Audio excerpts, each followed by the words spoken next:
தூக்கம் விற்ற காசுகள். கவிதை.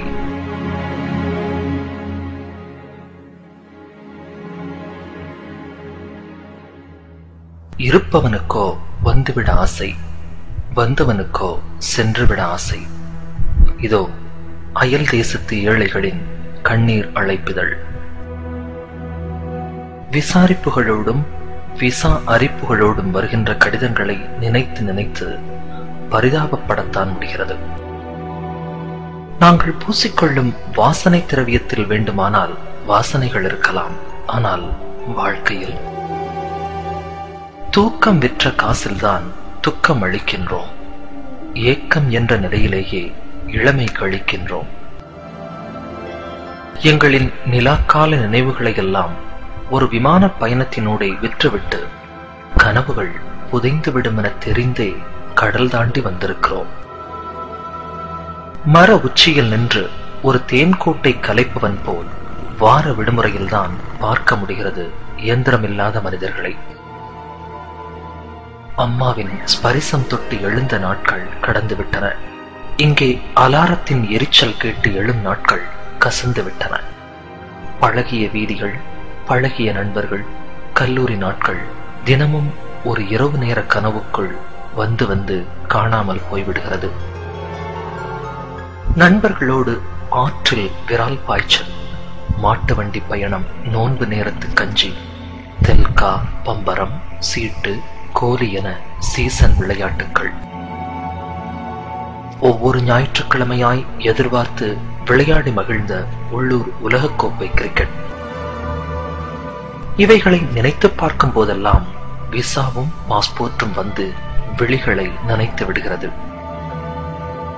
வீதிகளில் ஒன்றாய் வளர்ந்த நண்பர்களின் திருமணத்தில் மாப்பிள்ளை அலங்காரம், கூடி நின்று கிண்டல் அடித்தல், கல்யாண நேரத்து பரபரப்பு, பழைய சடங்குகள் மறுத்து போராட்டம், பெண் வீட்டார் மதிக்கவில்லை என்று கூறி வரட்டு பிடிவாதங்கள், சாப்பாடு பரிமாறும் நேரம் எனக்கு நிச்சயித்தவளின் ஓரப்பார்வை, மறுவீட்டு சாப்பாட்டில் மணமகளின் ஜன்னல் பார்வை.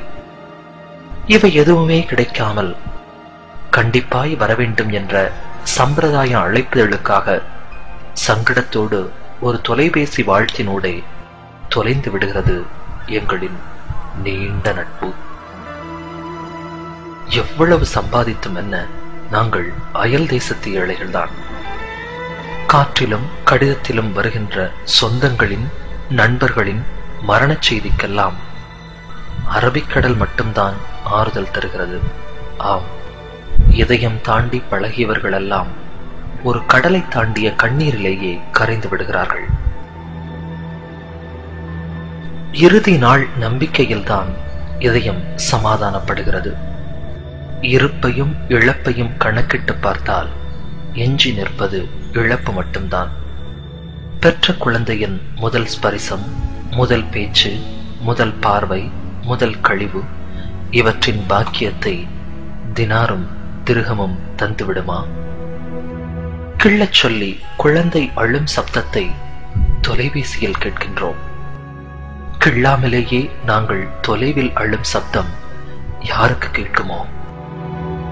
ஒவ்வொரு முறை ஊருக்கு வரும் பொழுதும் பெற்ற குழந்தையின் வித்தியாச பார்வை, நெருங்கியவர்களின் திடீர் மறைவு, இப்படி புதிய முகங்களின் எதிர்நோக்குதலையும் பழைய முகங்களின் மறைதலையும் கண்டு மீண்டும் அயல் தேசம் செல்ல மறுத்து அடம்பிடிக்கும் மனசிடம் தங்கையின் திருமணமும் தந்தையின் கடனும் பொருளாதாரமும் வந்து சமாதானம் சொல்லி அனுப்பிவிடுகிறது மீண்டும் அயல் தேசத்திற்கு.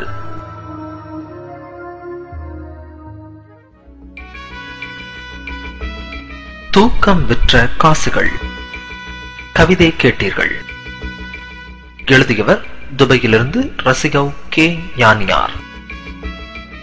உங்களுக்கு அதை வாசித்தளித்தவர் சிங்கப்பூரிலிருந்து சதகத்துல்லா.